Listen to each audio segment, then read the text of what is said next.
હરે રામ રામ રામ હરે હરે. શ્રી શ્રી રાધા ગોવિંદા મંદિર ઇસ્કોન કુલાઈ મેંગલુરુ તરફથી આપ સર્વનું હૃદયપૂર્વક સ્વાગત છે. મારો સાઉન્ડ અને સ્ક્રીન બંને પ્રોપરલી થાય છે? હરે કૃષ્ણ. हाँ प्रभु जी। हाँ हाँ प्रभु प्रभु जी, बन्ने बराबर से। हरे कृष्ण प्रभु जी दंडवत हरे प्रणाम। हरे कृष्ण कृष्ण प्रभु जी प्रभु जी, दंडवत प्रणाम। दंडवत प्रणाम प्रभु जी। સર્વને પ્રણામ અને સ્વાગત છે. ચાલો મંગલાચરણની પ્રાર્થનાઓ સાથે શરૂઆત કરીશું.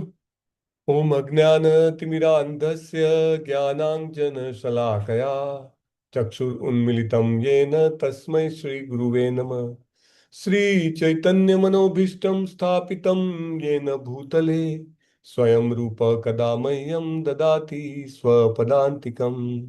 વંદેહં શ્રીગુરો શ્રીયુતપદકમलं શ્રીગુરૂन् વૈષ્ણવાંશ્ચ श्रीरूपं साग्रजातं सहगण रघुनाथान्वितं तं सजीवं साद्वैतं सावधूतं परिजनसहितं श्रीकृष्ण चैतन्य देवं श्रीराधा कृष्णपादान् सगण ललितान् श्रीविशाखान्वितांश्च हे कृष्ण करुणा सिंधो दीनबंधो जगतपते गोपेश गोपिका कांत राधा कांत नमोस्तुते.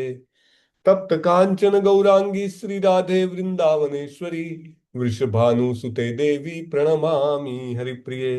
वाञ्छाकल्पतरुभ्यश्च कृपा सिंधुभ्य एव च पतितानां पावनेभ्यो वैष्णवेभ्यो नमो नमः. अनंत कोटि वैष्णव वृंद की जय. श्रीला प्रभुपाद की जय. नमो विष्णुपादाय कृष्ण पृष्ठाय भूतले श्रीमते भक्ति वेदांत स्वामिन इति नामिने.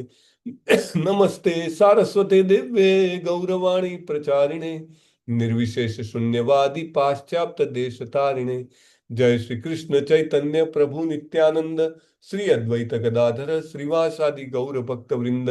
हरे कृष्ण कृष्ण कृष्ण हरे हरे हाँ, हरे हरे कृष्ण राम कृष्ण राम कृष्ण राम हरे राम हरे, हरे हरे हरे हरे. हरे राम हरे हरे राम राम हरे राम राम राम राम हरे राम हरे। हरे हरि हरे हरे बोल कृष्ण प्रभु जी, हरे दंडवत कृष्ण प्रणाम। प्रभु जी હરિ दंडवत બોલ प्रणाम। હરિ બોલ હરે કૃષ્ણ. સો 11મો અધ્યાય ચાલી રહ્યો છે અને 11મા અધ્યાયમાં આપણે ગઈકાલે જોયું કે ભગવાન શ્રી કૃષ્ણ જે છે એ હંમેશા લાલાયિત હોય છે. શેના માટે લાલાયિત હોય છે? એમને શું ઈચ્છા હોય છે? એમના ભક્તોને. હરે કૃષ્ણ પ્રભુજી કે હા ભક્તોને શ્રેય આપવા માટે। હા, ભક્તોને ગૌરવાન્વિત કરવા માટે, ભક્તોને ક્રેડિટ આપવા માટે. રાઈટ. એમને એમને એમને બહુ જ આનંદ આવે છે એમના ભક્તોને ક્રેડિટ આપવા માટે. તો ભગવાન જે કંઈ પણ પ્લાન બનાવે છે, અહીંયા આગળ શું પ્લાન બનાવે છે ભગવાને? કાલોસ્મી, હું કાળ છું અને અહીંયા આગળ બધા જ યોદ્ધાઓનું વિનાશ કરવા માટે આવ્યો છું, એવો એમને પ્લાન ઓલરેડી બનાવી દીધો છે. એમ કહેવાય ને કે મેચ ફિક્સ થઈ ગઈ છે. તો આ પ્લાન બનાવ્યો છે, પણ ભગવાનનો જે કંઈ પણ પ્લાન હોય છે એ પ્લાન કેવો હોય છે? બહુ જ દયાથી ભરપૂર હોય છે. અને એ પ્લાન, દરેક પ્લાનમાં ભગવાન જે છે એ પોતાના ભક્તને યશ આપવા માંગે છે. ઉત્તિષ્ઠ યશો લભસ્વમ જીત્વા શત્રુન ભુંક્સ્વ રાજ્યમ સમૃદ્ધમ. ઉભો થા, ઉત્તિષ્ઠ યશો લભસ્વમ, કીર્તિને પ્રાપ્ત કર. જીતવા શત્રુન, શત્રુઓ ઉપર વિજય પ્રાપ્ત કર. અને ભુંક્સ્વ રાજ્ય સમૃદ્ધમ, આ જે સમૃદ્ધ રાજ્ય, નિષ્કંટક આખી પૃથ્વીનું ચક્રવર્તી સામ્રાજ્ય તું ભોગવ. એને ભગવાનની એવી ઈચ્છા છે. કેમ ઈચ્છા છે એવી? શા માટે અર્જુન માટે એવી ઈચ્છા છે ને દુર્યોધન માટે એવી ઈચ્છા નથી? કારણ કે ભગવાન જે છે એ જોવે છે કે આ જે ભક્ત છે એ મારું જે આખું પ્રોગ્રામિંગ કરેલું છે, એ પ્રોગ્રામિંગ, મારું જે પ્લાન છે એ પ્રમાણે એ વર્તવા માટે તૈયાર થાય છે. ભગવાનને એટલું જ જોઈએ છે, બાકી બધું રેડી કરી દીધું છે. પણ આ વ્યક્તિ જે છે એ પોતાની મરજીથી, પોતાની મેળે, ભગવાનને એમ નહીં, ભગવાન ધારે તો કદાચ દુર્યોધનનું પણ મન ફેરવી દે. ભગવાન ગયા હતા ને ત્યાં આગળ શાંતિની વિષ્ઠા લઈને, તો ત્યાં આગળ પણ મિની વિશ્વરૂપ બતાવે છે. દુર્યોધનની સભામાં બધા જ જેટલા બી બેઠા હોય છે, ઇન્ક્લુડિંગ દુર્યોધનને પણ મિની વિશ્વરૂપ દેખાય છે. ભગવાનની બધી શક્તિઓ દેખાય છે. હા. અને દુર્યોધન બધાને કહે છે કે આ તો બહુ રૂપિયા છે, એટલે કે આમનાથી બહુ ગભરાવાનું નહીં. પણ પછી કૃષ્ણને કહે છે કે મને ખબર છે કે હું જે કરું છું એ સાચું નથી કરતો, તો સાચું કરવા તરફ મારી મતિ નથી જતી. અને મને ખબર છે કે હું જે કરું છું એ ખોટું કરું છું, પણ એમાંથી મારી મતિ હટતી નથી. એટલે તમે બહુ જ એમ કહેવાય ને કે અઘરા છો. તમે હૃદયમાં બેઠેલા છો ને તમારે મનાવવું હોય તો જ માનો. સામેનો માણસ. આવો જ એક પ્રસંગ ભાગવતમમાં આવે છે, તમને ખ્યાલ હોય તો. ક્યારે આવે છે કઈ ગેસ? કે ભગવાન એને પોતાને કન્વિન્સ જ નથી થવા દેતા. ભગવાન સામેથી કહે છે, એને કંઈક કહે છે, જેવી રીતે દુર્યોધનને કીધું ને કે ભાઈ શાંતિ સ્વીકારી લે, પણ દુર્યોધન સ્વીકારી ના શક્યો. એવી રીતે બીજી એક વ્યક્તિ જે છે ભગવાનના પ્રિય જ છે, એમને ભગવાન કંઈક કહે છે, પણ ભગવાન એવી વ્યવસ્થા કરે છે ને કે એમને એક્સેપ્ટ જ નથી થતું. એની ગેસ? હરે કૃષ્ણ પ્રભુ નારદજી ને કોણ? નારદજી નારદજી નહીં. એક પ્રથમ સ્કંદનો જ પ્રસંગ ખાસ. નારદ હા, પ્રથમ સ્કંદની જ વાત કરું છું. હા, બોલો. ભાવ સિંધુ શ્રી ચૈતન્ય પ્રભુ. હા, થોડુંક નજીક છો તમે. Just near. Okay, let me share. Yudhishthira Maharaj જ્યારે રાજ્યાભિષેક કરવાની ના પાડે છે, કે હું જ્યારે હવે મારા કારણે આ યુદ્ધ થયું ને કરોડો લોકો મૃત્યુ પામી ગયા, અને હવે હું કારણ બન્યો આટલા બધા લોકોનું મૃત્યુનું, મારે રાજ્ય નથી લેવું. અને ત્યારે ખુદ મહર્ષિ વેદવ્યાસ એમને સમજાવે છે, ખુદ ભગવાન કૃષ્ણ એમને સમજાવે છે, અને છતાંય એ એવું એક્સેપ્ટ નથી કરી શકતા કે ના, આમાં મારો કોઈ હાથ નથી. કેટલી જબરજસ્ત ભગવાનની લીલા. કારણ કે એ વખતે પણ ભગવાનને કંઈક કરવું હતું. શું કરવું હતું? શું કામ યુધિષ્ઠિરજી? ભગવાને અર્જુનને જ્ઞાન આપ્યું તો અર્જુને સ્વીકારી લીધું, પણ યુધિષ્ઠિરજીને ના આપ્યું તો યુધિષ્ઠિરજી ના સ્વીકારી શક્યા. એમાં ભગવાનની શું લીલા હતી? હરે ભીષ્મ કૃષ્ણ. પિતામહને ગ્લોરીફાઈ કરવા હતા. હરિ બોલ, હરિ બોલ. ભીષ્મ પિતામહને ગૌરવાન્વિત કરવા હતા એને, કે ભાઈ યુધિષ્ઠિરે તો બધું છોડી દીધું હતું. પાંડવો રાજ્ય નહીં સ્વીકારે, અને ન સ્વીકારે તો શું થાય? અંધાધૂંધી થઈ જાય. જ્યારે વેણુને મારે છે ને પેલા બધા બ્રાહ્મણો, કારણ કે કોઈને ભગવાનનું નામ નથી લેવા દેતો, તો પછી એને મંત્રથી મારી નાખે છે. પણ પછી અંધાધૂંધી ફેલાઈ જાય છે. કેમ? તો કે જે દુષ્ટ તત્વો હોય છે, ભલે પેલો રાજા ખરાબ હોય છે, પણ એની ડરથી દુષ્ટ તત્વો સામાજિક અવ્યવસ્થા નતા ફેલાવી શકતા. પણ પછી વેણુના શરીરમાંથી સ્ટેપ બાય સ્ટેપ પછી પૃથુ મહારાજને ઉત્પન્ન કરવામાં આવે છે, રાઈટ? તો જો યુધિષ્ઠિર અને પાંડવો રાજ્ય ના લે તો કેટલી મોટી અંધાધૂંધી ફેલાઈ જાય. There has to be somebody who has to command, કે ભાઈ જે અસામાજિક તત્વો હોય એને કંટ્રોલ રાખવા વાળો કોઈ પાવરફુલ માણસ જોઈએ ઉપર, રાઈટ? તો યશ આપ્યો ભીષ્મ પિતામહને. કે કોનાથી માન્યા? મહર્ષિ વેદવ્યાસથી માન્યા? ના ના ના, એમનાથી ના માન્યા. ભગવાન કૃષ્ણથી માન્યા? ના ના ના, એમનાથી ના માન્યા. કોનાથી માન્યા? તો કે ભીષ્મ પિતામહ. વાવ, કેટલા નોલેજેબલ હશે ભીષ્મ પિતામહ! કેવું જબરદસ્ત જ્ઞાન એમને આપ્યું હશે. પણ ભીષ્મ પિતામહ પણ પાછા, તમને યાદ હોય તો, જ્યારે એ ઉપદેશ આપવાનું ચાલુ કરે છે, બાણ સૈયા પર પડ્યા હોય છે, ત્યારે આમ એ પાછું પેલો બોલ ટ્રાન્સફર કરે ને, પેલી ગેમ હોય ને કે એમાં બોલ આપણી જોડે બહુ વાર નહીં રાખવાનો, ફેંકી દેવાનો. તો ભક્ત છે ભગવાન પાસે, જેવા ભગવાન સામે આવે છે તો અર્જુનને અને યુધિષ્ઠિરને પાંડવોને શું કહે છે? એ સમયે ભગવાન સાક્ષાત નારાયણો હરિ. આ જે દેખાય છે ને કૃષ્ણ, તમને જે દેખાય છે કે તમારા ફોઈના દીકરા છે, તમને જે દેખાય છે કે આ યાદવોના વંશજ છે, ના, એ સમયે ભગવાન સાક્ષાત આ જ ભગવાન છે એને. એટલે તમે જુઓ કે કેટલી બધી લેવડ દેવડ ભક્તોને ભગવાન વચ્ચે ચાલતી હોય છે, અને એમાં કેટલો બધો પ્રેમ રહેલો છે. આપણે શું કરી શકીએ? આપણે પણ આપણા જીવનમાં definitely we must make a gratefulness journal. જો આપણે 11મા અધ્યાયમાં અત્યાર સુધી આ 34મા શ્લોક સુધી આવ્યા હોઈએ, અને ખાસ કરીને આ 32, 33, 34 શ્લોક આપણે જ્યારે જોઈએ, સમજીએ, તો આપણે જરૂર રોજ જે, if not every day, latest every second day આપણે ક્યાંક લખવું જોઈએ, ઓ થેન્ક યુ કૃષ્ણ, તારા કારણે હું આજે સમજો કે સવારના બ્રહ્મ મુહૂર્તમાં જપ પૂરા કરી શક્યો. ઓ થેન્ક યુ કૃષ્ણ, આ ભક્ત સાથે મારો મેળાપ થયો અને મને તારા વિશેનો ભાવ વધારે સુદૃઢ થયો. ઓ થેન્ક યુ કૃષ્ણ, હું અહીંયા આગળ પડી જવાનો હતો, મારું આધ્યાત્મિક રીતે જે યાત્રા છે એ કદાચ થોભાઈ જાત, પણ તે મને બચાવી લીધો. ઓ થેન્ક યુ કૃષ્ણ, મારા દ્વારા તે આ સેવા કરાવડાઈ, મારા દ્વારા તો આ હું કંઈક ભક્તને હેલ્પ કરી શક્યો. તો હું મારા દ્વારા મારા કુટુંબીજનોને હું આટલું કહી શક્યો. દાખલા તરીકે આપણે કંઈક વાંચ્યું હોય કે કંઈક સાંભળ્યું હોય, તરત આપણે આપણા પતિ પત્ની બાળકો માતા પિતા જે કોઈને પણ મિત્ર કોઈને પણ કંઈક કહી શક્યા હોઈએ. સામેવાળો વ્યક્તિ 5 મિનિટ આપણને સાંભળે એના માટે થેન્ક યુ કૃષ્ણને જાય છે, કારણ કે વ્યવસ્થા એને બનાવી. એક વ્યક્તિ બીજા તમને મળ્યા, તમે સાંસારિક વાતો ના કરી, તમે ભક્તિ વિશેની વાતો કરી, તો આખું એમ કહેવાય ને કે આખું સ્થળ સમય પરિસ્થિતિ બધું જ કૃષ્ણએ વ્યવસ્થા કરી. આપણે ખાલી ઈચ્છા કરી કે હું કૃષ્ણ વિશે કંઈક કહું, અને એ આપણે કહી શક્યા. So thank you or gratefulness journal is very important in life. That makes life very positive also, હે ને. સો કૃષ્ણએ અર્જુનજીને ક્રેડિટ અપાવવા માટે બધું કર્યું છે કે આ બધા તો ભણાયેલા જ છે ઓલરેડી, હા, અને તારે નિમિત્ત માત્ર ભવ્ય સવ્યસાચી. અને ત્યાં સવ્યસાચી પણ એટલા માટે બોલ્યા કૃષ્ણજી. શું કામ બોલ્યા સવ્યસાચી? કે ભાઈ એક્સપર્ટ છે, તું એક્સપર્ટ છે, છતાંય ત્યારે તારી એક્સપર્ટાઇઝ જે છે મેં આપેલી છે, એટલે તારે નિમિત્ત બનવાનું છે. અને ઘણીવાર આપણને એમ હોય ને કે આ તો હું મસ્ત રીતે કરી શકું કામ, હા, અથવા તો હું રેગ્યુલરલી આ સેવા સારી કરી શકું છું, હું રેગ્યુલરલી બ્રહ્મ મુહૂર્તમાં ઉઠી શકું છું, હું રેગ્યુલરલી વાંચન કરી શકું છું. બટ ઓલ ધીસ એક્સપર્ટાઇઝ, આ જે કંઈ પણ કેપેબિલિટી છે, જે કંઈ પણ શક્યતા બની છે, એ બધું જ કૃષ્ણની કૃપાથી શક્ય બન્યું છે, એને.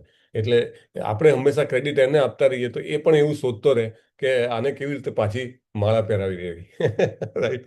કૃષ્ણ અને ભક્તો વચ્ચેની આ આપલે જે છે એ અત્યંત આનંદદાયી છે. જ્યારે જ્યારે પણ આપણે અનુભવીએ, ભાગવતમમાં પણ અનેક જગ્યાએ આપણે જોઈએ કે કૃષ્ણ આ રીતે લાલાયિત હોય છે પોતાના ભક્તોને ગૌરવાન્વિત કરવા.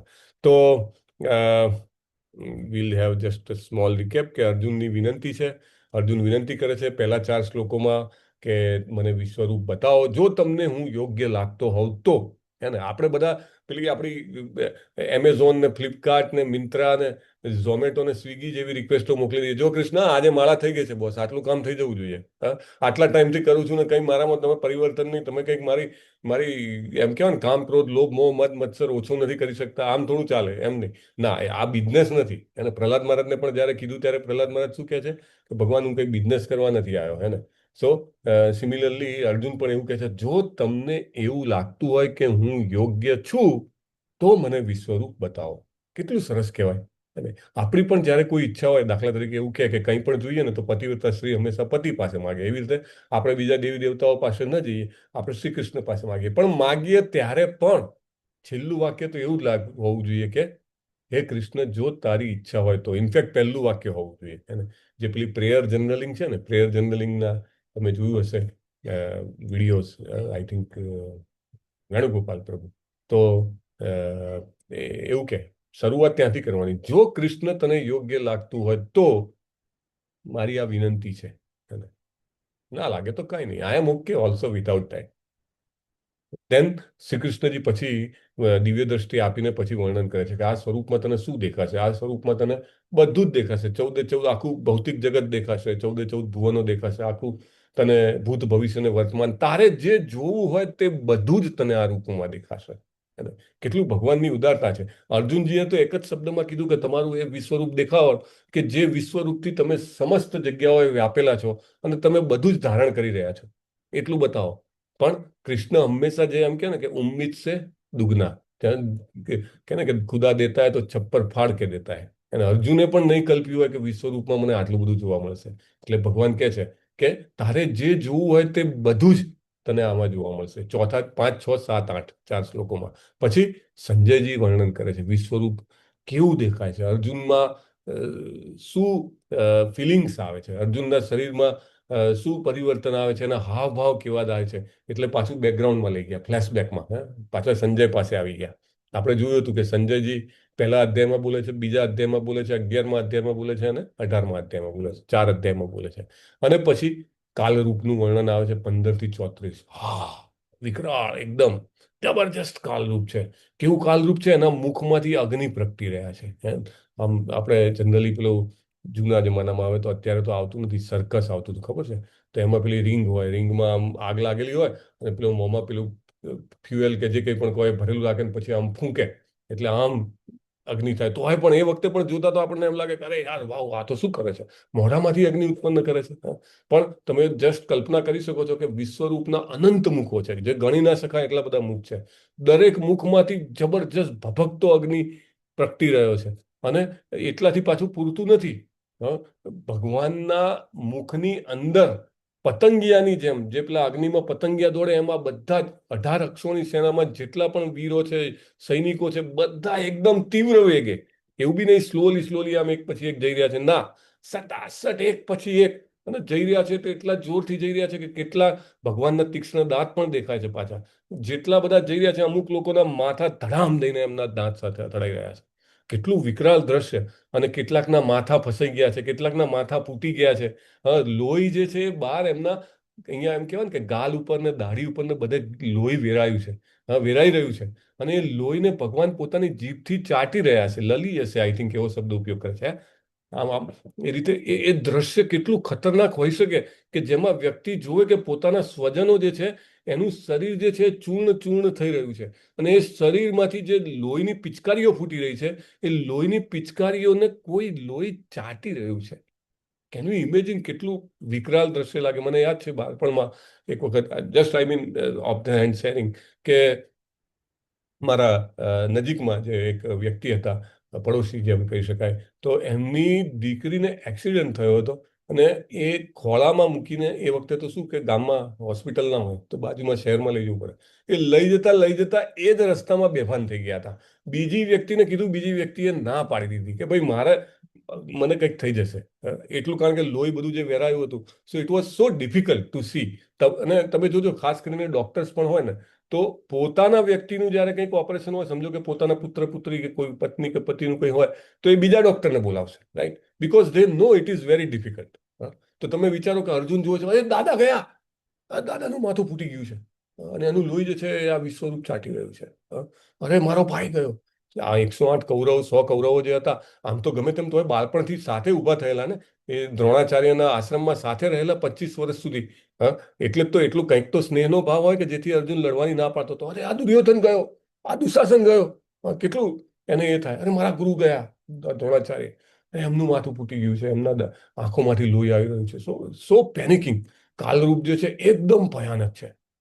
અને એકદમ જેને એમ કહેવાય ને કે એવું જ લાગે કે એ રૂપ જે છે એ પોતાનો એટલો બધો ભયભીત પ્રભાવ રજૂ કરી રહ્યું છે કે અર્જુન જે છે ધ્રુજી રહ્યા છે. જસ્ટ એમ કહેવાય ને ટ્રેમ્બલિંગ. એમને એમ થાય છે કે આ જોવું જ શક્ય નથી મારા માટે. ભગવાને દિવ્ય દ્રષ્ટિ આપી છે. એવું નથી કે એમને અશક્તિમાન છે ને. હવે સમજો કે નાનું આપણે બાળક હોય એની સામે મોટો બલ્બ કરી દો તો એ આંખો મીચી દે. અથવા તો ઇવન આપણે આજે પણ હવે ઉનાળો ચાલુ થયો, બપોરે 12 વાગે જયારે મધ્યાહન હોય, સૂર્ય ઉપર જાય, આપણે પણ આંખો મીચી દઈએ, આમ કરી દઈએ, કાં છત્રી લઈ લઈએ, કરી દઈએ, રાઈટ? તો આ તો કેટલા હજારો સૂર્ય એક સાથે પ્રગટ થાય એટલું બધું તેજ છે. અને એમાં પણ આટલો ભગવાન એકદમ ડરાવણા લાગી રહ્યા છે. બીજી કયો ઘટના છે ભાગવતમમાં કે જેમાં ભગવાન ડરાવણા લાગે છે? ખતરનાક. હરે બોલ. હા. હરે કૃષ્ણ. પ્રહલાદજી મહારાજના પ્રસંગમાં આવે છે નરસિંહદેવજી. ને કે હા, નરસિંહદેવ. નરસિંહદેવજી. હા, બહુ સરસ. સો નરસિંહદેવજી છે એ પણ જયારે આવે છે એકદમ ફિયર્સફુલ ફોર્મ. એટલો બધો અવાજ, એટલી બધી એમનામાં ગુસ્સો હોય છે. ઇવન જે હમણાં મૂવી આવ્યું હતું એમાં પણ તમે જોયું હશે તો ભગવાન એટલા બધા ગુસ્સે હોય છે અને એટલો બધો અવાજ કરતા હોય છે કે કોઈ એમની નજીક જવા તૈયાર નથી. દેવતાઓ, ઇન્દ્રદેવ, નારદજી, બ્રહ્માજી બધા પાછળ સંતાઈ જાય છે. બધાને જેવી રીતે અહીંયા અર્જુન ભયભીત થયો છે ને એમ આ બધા ભયભીત થઈ જાય છે. પણ બે ડિફરન્સ છે પ્રહલાદ મહારાજ ને અર્જુનમાં. અર્જુન ભયભીત થયો છે, પ્રહલાદ મહારાજ ભયભીત થયા નથી. બરાબર? પ્રહલાદ મહારાજ શું કહે છે? અર્જુને કીધું કે તમારું વિશ્વરૂપ સંકેલી લ્યો. મને હવે તમારું ચતુર્ભુજ રૂપ બતાવો કારણ કે આ રૂપમાં મને ભય લાગે છે. પણ પ્રહલાદ મહારાજ શું કહે છે? પ્રહલાદ મહારાજ એવું કહે છે કે હવે તમે આ નરસિંહદેવજીનું તમારું આ રૂપ જે છે એ તમે અંતર્ધ્યાન કરી દો.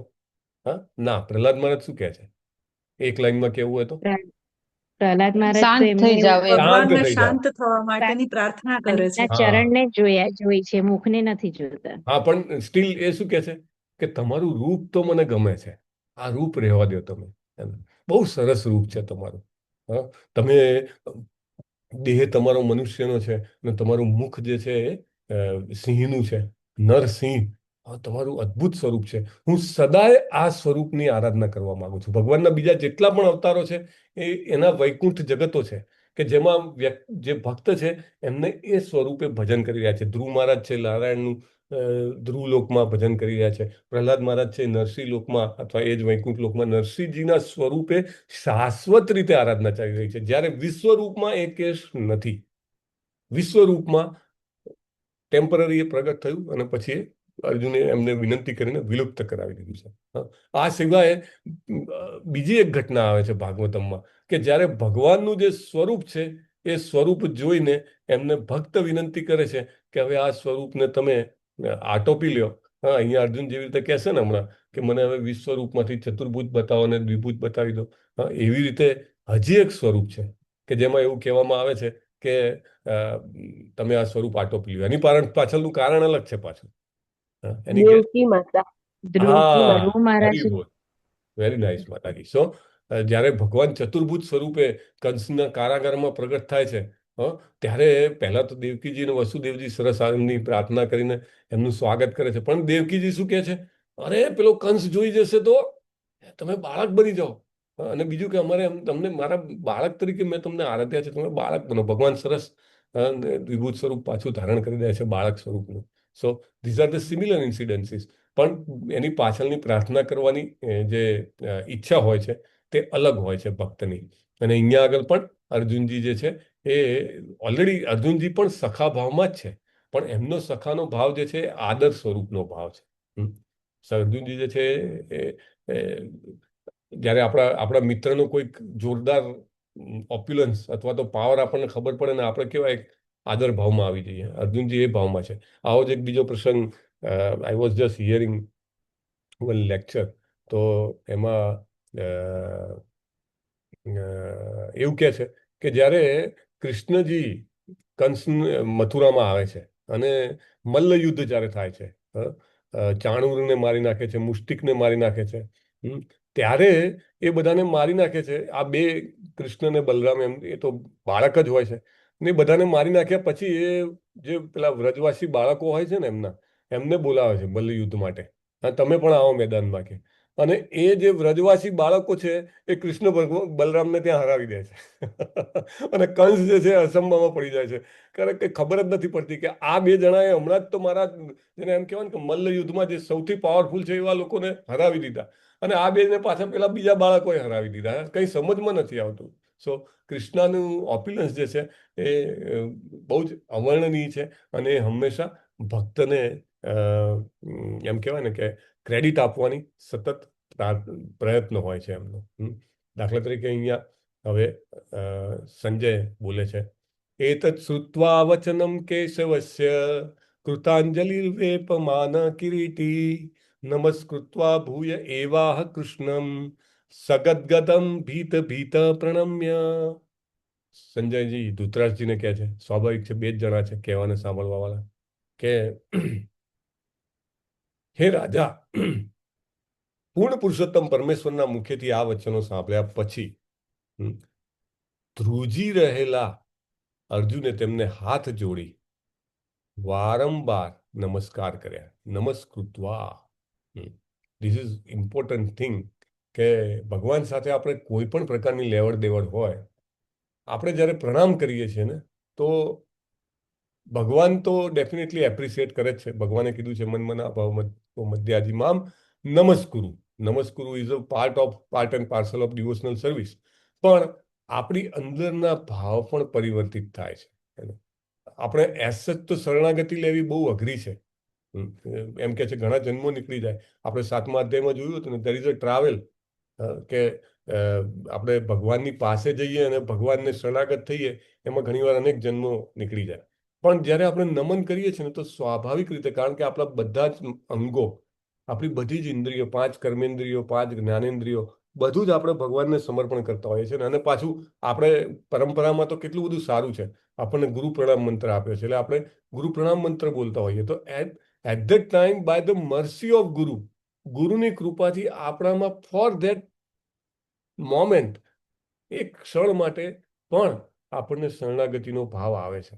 અને એ મોમેન્ટ્સ એવી રિપીટ થતી રહે આપણા મનમાં એ છાપ વધતી રહે તો ધીરે ધીરે ધીરે કરીને આપણે એને વધારે સમય માટે આપણી શરણાગતિ વધારી શકીએ. એટલે મંદિરમાં કે ક્યાંય પણ તમે જાઓ તો ભક્તો તમે જુઓ તો વંદન કરતા હોય.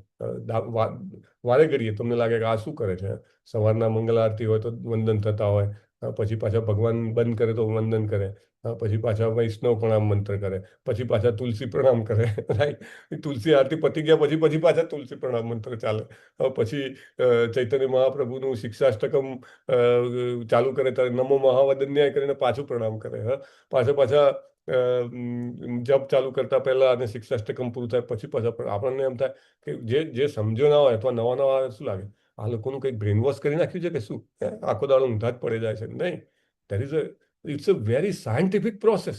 એને અધરવાઇઝ આપણો ફોલ્સ ઇગો એટલા જન્મોથી હાઈ થઈ ગયો છે ને કે આપણે શરણાગતિ આવતા બીજા અનેક જન્મો લાગી શકે. પણ આ પ્રોસેસ એટલી સરળ બનાવી છે. નમસ્કૃત્વા પ્રણામ કર્યા અર્જુને, અને પછી શું કર્યું કે ભીત ભીત પ્રણમ્ય. નમસ્કૃત્વા પણ કીધું છે અને પ્રણમ્ય પણ કીધું છે. તમે જુઓ, નમસ્કૃત્વા એટલે નમસ્કાર કરીને મે બી બાય હેન્ડ, ફોલ્ડેડ હેન્ડ્સ, અને પ્રણમ્ય એટલે પ્રણામ કરીને મે બી લેડ ડાઉન. અને પ્રભુપાદ લખે છે કે પૂર્ણ પુરુષોત્તમ પરમેશ્વરના વિશ્વરૂપ દર્શનથી આશ્ચર્યચકિત થયેલા. પહેલું ફીડબેક શું છે? આશ્ચર્યચકિત. અને બીજું શું છે? વ્યગ્ર થયેલા. આગળ પણ વ્યથિત શબ્દ 2 વાર આવ્યો છે. તો વ્યગ્ર થયેલા અને આશ્ચર્ય પામેલા અર્જુનજી એ વારંવાર સાદર પ્રણામ કરવા લાગ્યા. અને પછી પ્રભુપાદ લખે છે મિત્ર તરીકે નહીં પણ આશ્ચર્યચકિત થયેલા ભક્તની જેમ ગદગદ વાણીથી સ્તુતિ કરવા લાગ્યા. સો એમ કહી શકાય કે ગૌરવપૂર્ણ સાખ્ય ભાવ છે એમનો. સો અર્જુનની પ્રાર્થના. અર્જુન ઉવાચ સ્થાને ઋષિકેશ તવ પ્રકીર્ત્યા જગત પ્રહસ્યત્યનુરંજતે ચ રક્ષાંસી ભીતાનિ દિશો દ્રવંતી સર્વે નમસ્યંતિ ચ સિદ્ધ સંગા. તો અર્જુનજી કહે છે કયા કયા લોકોનો કેવો પ્રતિભાવ છે. 3 પ્રકારના લોકોનું અહીંયા આગળ વર્ણન કરવામાં આવ્યું છે. ઓકે, હા, ચાલો હિરલ માતાજી વાંચો તો અનુવાદ. અર્જુને કહ્યું. હરે કૃષ્ણ પ્રભુજી. અર્જુને કહ્યું, હે ઋષિકેશ, આપના નામના શ્રવણથી જગત હર્ષ પામે છે અને એ રીતે બધા વ્યક્તિ લોકો આપના પ્રતિ અનુરક્ત થાય છે. સિદ્ધ પુરુષો આપને સદર નમસ્કાર કરી રહ્યા છે, પરંતુ અસુરો ભયભીત છે અને તેઓ ચારે તરફ ભાગી રહ્યા છે. એ યોગ્ય જ થયું છે. હરે કૃષ્ણ પ્રભુજી. હરિબોલ. સો 3 લોકોની વાત આવી છે. એક સામાન્ય લોકો. સામાન્ય લોકોમાં આપણે બધા આવી જઈએ. સામાન્ય લોકોના 2 રિએક્શન આવે આ શ્લોક પ્રમાણે. કયા 2 રિએક્શન આવે? ભગવાનનું જો અદ્ભુત સ્વરૂપનું દર્શન થાય તો પહેલું રિએક્શન છે આનંદ થાય. અને આપણને બહુ આનંદ થાય. અહીંયા આગળ લખ્યું છે કે તેમના પ્રતિ અનુરક્ત થાય છે. અનુરંજતે, રંજતે, રંજન એટલે આનંદ થવો. રાઈટ, રંજતે, અનુરંજતે. અનુ એટલે વારંવાર ભગવાનના સ્વરૂપનું દર્શન થાય. સામાન્ય વ્યક્તિને ચોક્કસ આનંદ થાય, કારણ કે આપણે એના અંશ છીએ. અને સ્વાભાવિક રીતે ભલે ગમે તેવો એમ કહેવાય ને કે કઠોર હૃદયનો વ્યક્તિ હોય, પણ તમે એને લઈ જાઓ ને ભગવાનના બહુ જ સરસ શણગાર કરેલો હોય, ત્યાં આગળ જાય ભલે બોલે નહીં, એના હૃદયમાં એને આનંદ જ થાય. Is very important. પરમ પૂજ્ય નામાનિષ્ઠા પ્રભુ કે આપણે કૃષ્ણ કોન્શિયસનેસમાં કોઈને આવવાની ના જ નથી. એને વ્યક્તિ ભલે ને ડેલી ડ્રંકર્ડ હોય, ભલે ને રોજ જે માંસાહાર કરતો હોય, it is welcome. Slowly he will change. હવે દાખલા તરીકે સાઉથમાં છે, પ્રભુ કહેતા હતા કે મેંગ્લોરમાં ભાગ્યે જ કોઈ વ્યક્તિ એવો હોય કે જે માંસાહાર ના કરતો હોય, ભલે ને ગમે તેટલો પૈસાવાળો હોય કે ગમે તેટલો ગરીબ હોય. તો how we can stop them? Slowly it may happen. પણ ભગવાનનું સ્વરૂપ જોઈએ તો વાવ, કૃષ્ણ કેટલા બ્યુટીફુલ લાગે છે. આજે કેટલો સુંદર એમને શણગાર કરેલો છે. કેવા સરસ એમને આભૂષણ પહેરાયા છે. એમની આંખોમાંથી મારા માટે પ્રેમ વરસતો હોય એવું લાગે છે. રાઈટ. તો પહેલો આનંદ થાય, પહેલું રિએક્શન અનુરંજતે, પહેલો આનંદ થાય. અને બીજું શું થાય? એમના પ્રત્યે આકર્ષણ થાય. That is also very important. પ્રહસ્યતિ અને અનુરંજતે. તો આ 2 રિએક્શન આવે, આનંદ પામે અને એમના પ્રત્યે આકર્ષણ થાય છે. સો સામાન્ય લોકોને એ થાય છે. પછી બીજું કોનું નામ દીધું છે? સિદ્ધ પુરુષો, સિદ્ધ સંગા. હા, સિદ્ધ સંગા શું કરે છે? કારણ કે સિદ્ધ સંગા એટલે થોડા ડેવલપ છે. સિદ્ધ એટલે કે સમજો કે અષ્ટાંગ યોગ છે, અષ્ટાંગ યોગ કરી રહ્યા છે. અષ્ટાંગ યોગ પણ અલ્ટિમેટલી તો શું છે? નારાયણ ને કૃષ્ણને ભજન કરવા માટે છે, રાઈટ? યમ નિયમ આસન પ્રાણાયામ પ્રત્યાહાર ધારણા ધ્યાન સમાધિ. આપણે સમાધિ તો બહુ દૂર થઈ. પ્રોપરલી આપણે એક સ્થાને એક જગ્યાએ ધ્યાનપૂર્વક 1 કલાક બેસી શકીએ તો પણ એ આસન સિદ્ધિ પણ આવવી મુશ્કેલ છે આજના જમાનામાં તો, હે ને? મે બી સવારના વહેલા બ્રહ્મ મુહૂર્તમાં બેઠા હો તો કદાચ ખેંચાઈ જાય, પણ અધરવાઇઝ ઇટ ઇઝ ડિફિકલ્ટ.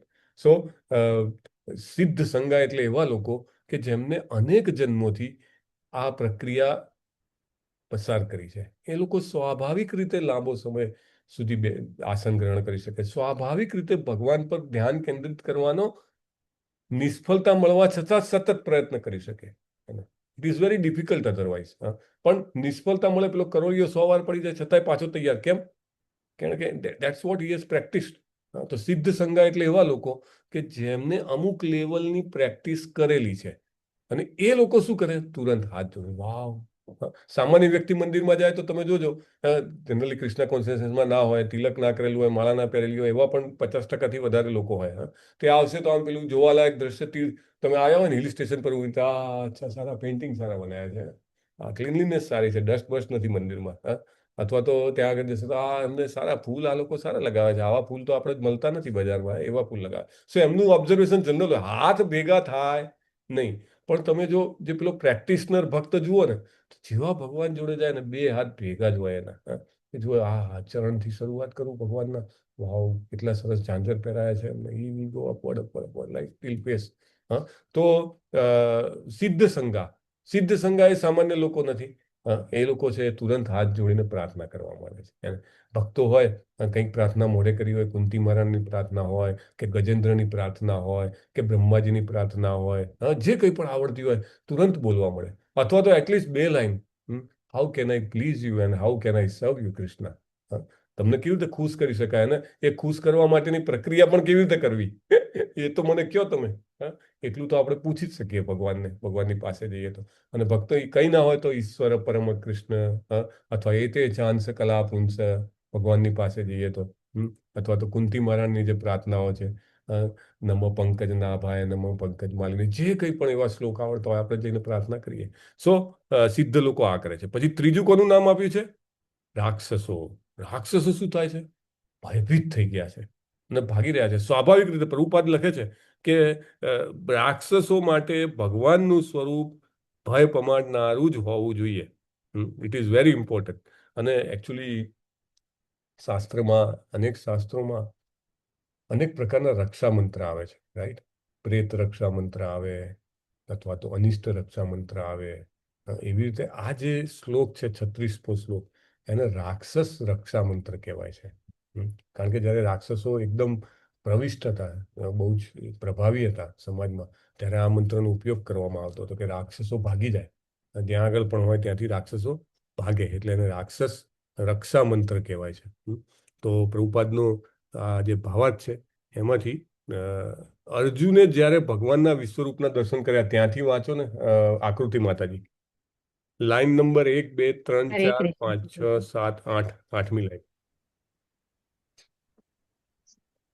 અર્જુને જ્યારે ભગવાનના વિશ્વરૂપના દર્શન કર્યા ત્યારે તેઓને આનંદ થયો હતો, પરંતુ અસુરો તથા નાસ્તિકો એવા અન્ય લોકો માટે ભગવાનની સ્તુતિ અસહ્ય થઈ પડી.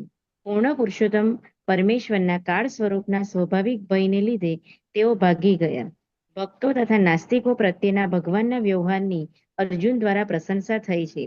ભક્ત દરેક બાબતમાં ભગવાનના ગુણગાન કરે છે, કારણ કે તે જાણતો હોય છે કે તેઓ જે કંઈ કરે છે તે સૌના હિતમાં હોય છે. હરે કૃષ્ણ. હરિ બોલ, હરે કૃષ્ણ. અને ભગવાન જે કંઈ પણ કરે તે સૌના હિતમાં હોય છે, એટલે ખાલી ભક્તોના નહીં. ભગવાન મારી નાખે ને તો પણ સામેવાળાનું ભલું જ થતું હોય છે. એટલે ક્યારેક એવું દેખાય કે આ બધું જ જે અનિષ્ટ ચાલી રહ્યું છે ને, આમ કેમ ચાલે છે, પણ એ બધું જ હિતમાં ચાલે છે. આપણા હિત માટે જ ભગવાને આ વ્યવસ્થા કરી છે. અને આ શ્લોકમાં ભગવાનને અર્જુને ઋષિકેશ કહીને બોલાવ્યા છે. કેમ ઋષિકેશ કીધા છે? તો કે ભાઈ એ ઇન્દ્રિયો જે છે એને પ્રેરણા આપે છે. અને એ પ્રેરણા 2 પ્રકારની હોય, કે લાઈક અસુર જેવી આપણી માનસિકતા હોય તો આપણને એમનાથી દૂર ભગાવી દે, રાઈટ? અરે કૃષ્ણ જ એકલા કેમ? કૃષ્ણ કંઈ થોડા બધું જ ભોગવે. કાલે આપણે વાત થતી હતી એમ. એવી જેની માનસિકતા હોય એને વધુ ને વધુ દૂર લઈ જાય ભગવાન એમનાથી. પણ જો ભક્ત જેવી માનસિકતા હોય, ના એકમાત્ર ભોગતા શ્રી કૃષ્ણ છે, તો એમની ઇન્દ્રિયોને કૃષ્ણ પોતાની તરફ ખેંચે છે. એટલે ઋષિકેશ કીધા છે કે જેવી વ્યક્તિની માનસિકતા, એને જે દિશામાં જવું છે તે દિશામાં તેની ઇન્દ્રિયોને ભગવાન વાળી આપે છે. આપણે ભગવાનની પાસે જવાનું નક્કી કરીએ ને આપણને એમ લાગતું હોય કે અત્યારે તો મારી ઇન્દ્રિયો કાબુમાં નથી, ભગવાન ચોક્કસ આપણી ઇન્દ્રિયોને એમની દિશામાં વાળશે. ઋષિકેશ નામ જ અહીંયા આગળ કીધું છે જ ઋષિકેશ એમને. So let us go to 11.37. કસ્માચ્ચ તે નરે નમેરન મહાત્મન ગરીયસે બ્રહ્મણોપ્યાદિકત્રે અનંત દેવેશ જગન્નિવાસ ત્વમક્ષરમ સદસત તત્પરમ યત. હે મહાત્મા, ઓકે, મહાત્મન ભગવાનને અહીંયા મહાત્મા કીધેલા છે. એકચ્યુઅલી બ્રહ્મન શબ્દ છે ને, અથવા બ્રહ્મણો જે શબ્દ છે એના 3 અર્થ થાય છે. બ્રહ્મણો અથવા બ્રહ્મ કે તો એક તો બ્રહ્મ તેજ ભગવાનનું જે છે, બ્રહ્મેથી પરમાત્મેથી ભગવાનેથી શબ્દતે. તો એ રીતે બ્રહ્મ એટલે ભગવાનનું બ્રહ્મ તેજ, અથવા તો ભગવાનને રિયલાઇઝ કરવાના 3 તબક્કામાંનો પહેલો તબક્કો એટલે બ્રહ્મ. બીજો અર્થ છે બ્રહ્મ એટલે બ્રાહ્મણ. જેવી રીતે બ્રાહ્મણ, ક્ષત્રિય, વૈશ્ય, શૂદ્ર, એવી રીતે જે બ્રાહ્મણ હોય, આપણે કહીએ છીએ ને ભગવાનને ભોગ લગે એ રીતે. નમો બ્રહ્મણ્ય દેવાય ગો બ્રહ્મણ્ય હિતાય છે જગદ હિતાય કૃષ્ણાય ગોવિંદાય નમો નમઃ. તો ત્યાં બ્રહ્મણનો અર્થ છે ને અહીંયા જે બ્રહ્મણનો અર્થ છે અલગ છે. અહીંયા આગળ બ્રહ્મણ એટલે ત્રીજો અર્થ છે. શું છે? બ્રહ્માજી, સૃષ્ટિના આદિ દેવ. એટલે અહીંયા આગળ કહે છે ગરી હશે બ્રહ્મણો પ્યાદી કત્રે. બ્રહ્માથી પણ આપ ગરી હશે એટલે શ્રેષ્ઠ છો. કેમ શ્રેષ્ઠ છો?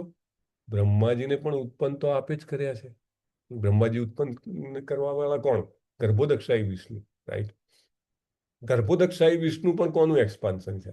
આમ આપણે પેલા ગોલોકાચાર્ટમાં જઈએ તો ઉપર ઓનલી વિભૂત શ્રી કૃષ્ણ. એટલે ગરી હશે બ્રહ્મણો પ્યાદિકત્રે, કે આદિકત્રે પરમ શ્રેષ્ઠા છો તમે.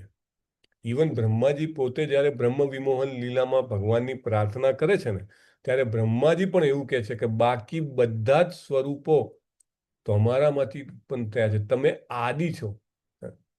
બ્રહ્માજીની જે પ્રાર્થના છે, ઇવન એમાં પણ બ્રહ્માજી એ જ કહે છે સૌથી આદિ તમે છો. સો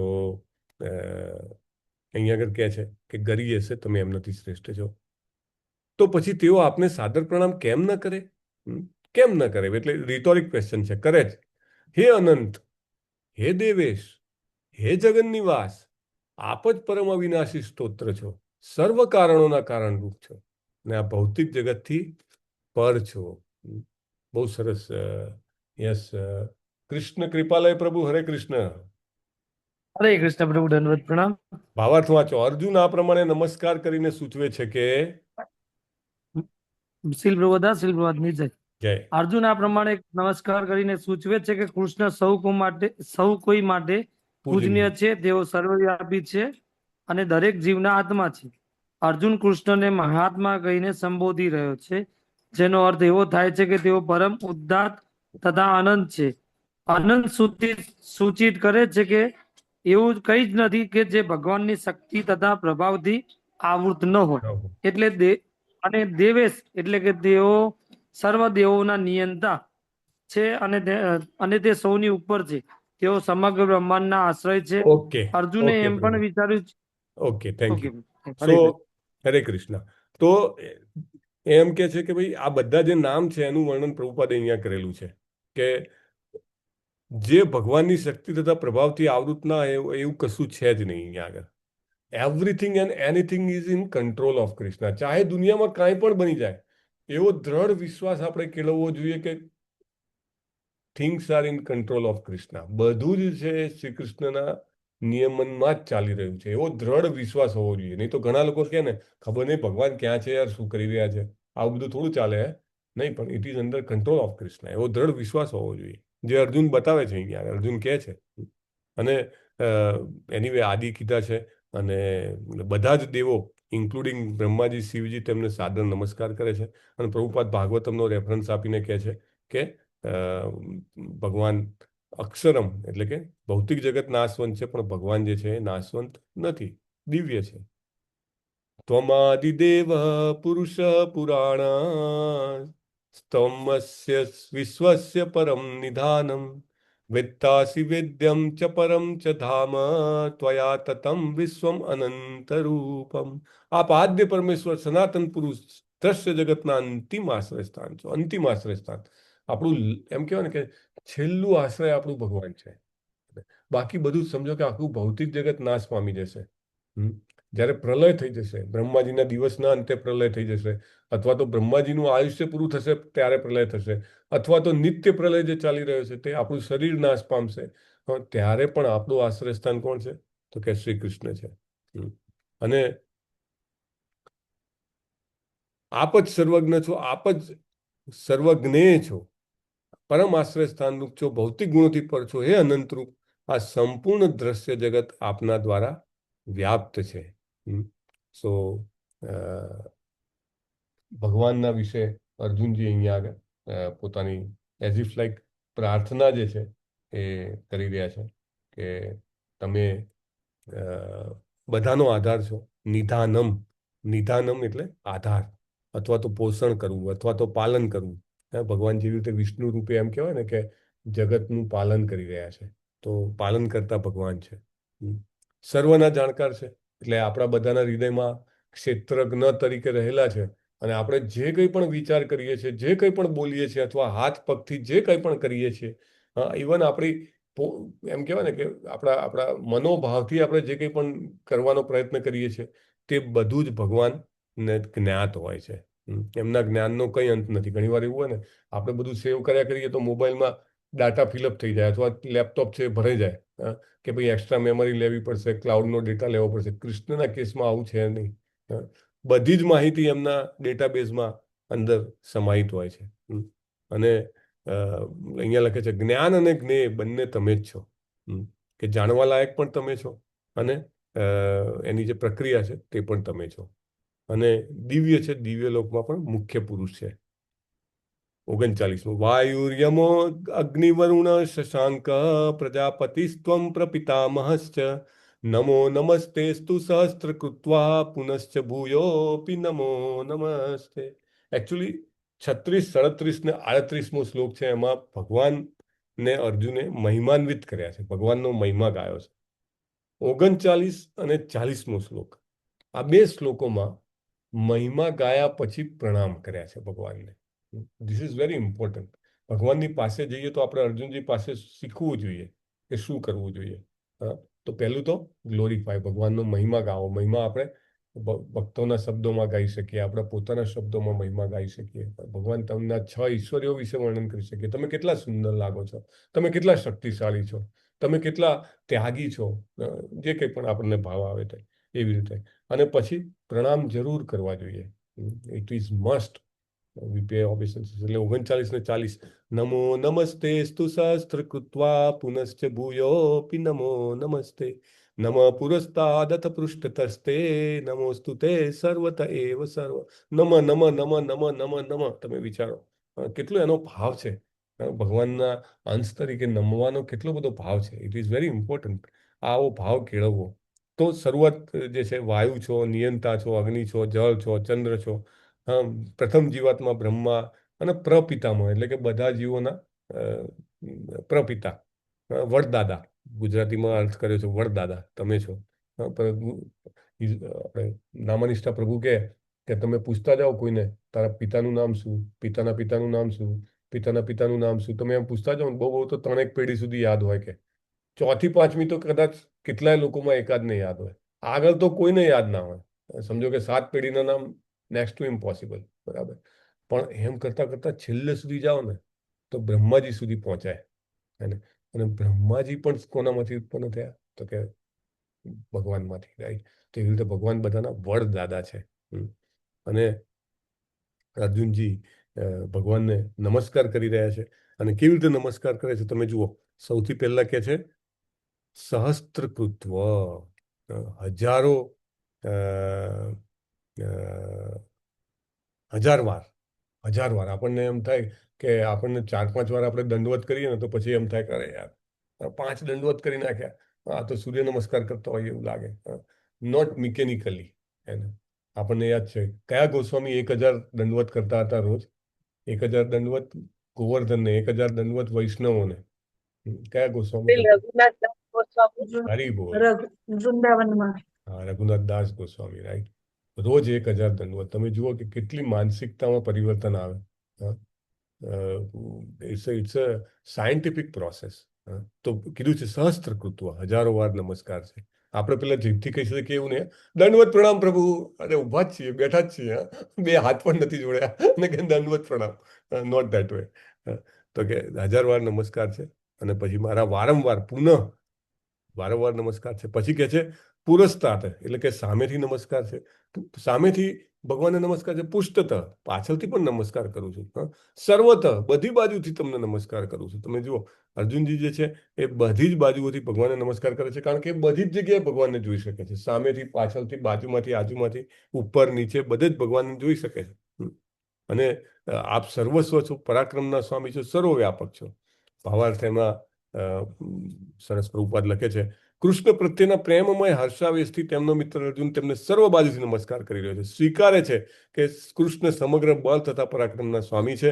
યુદ્ધ ક્ષેત્રમાં એકત્ર થયેલા બધા યોદ્ધાઓથી શ્રેષ્ઠતમ છે. વિષ્ણુ પુરાણનો રેફરન્સ છે. યસ, નારાયણી સુનયના માતાજી 1.9.69. આ વાંચો, આ સરસ છે રેફરન્સ. વિષ્ણુ પુરાણમાં કહ્યું છે